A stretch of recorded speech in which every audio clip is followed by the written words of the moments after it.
காண அங்கு கற்பக பெருமான் தொப்புள் குழியில்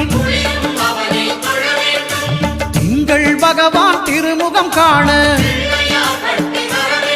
அங்கு கற்பக பெருமான் தொப்புள் குழியில் பார்க்கடல் பிறந்த சந்திர பகவான் கணபதி வயிற்றில் நிறைந்திருப்பான் எங்கள் கற்பகத்தானை கண்டவர் தமக்கு தீரா பிணிகளை தீர்த்து வைப்பான்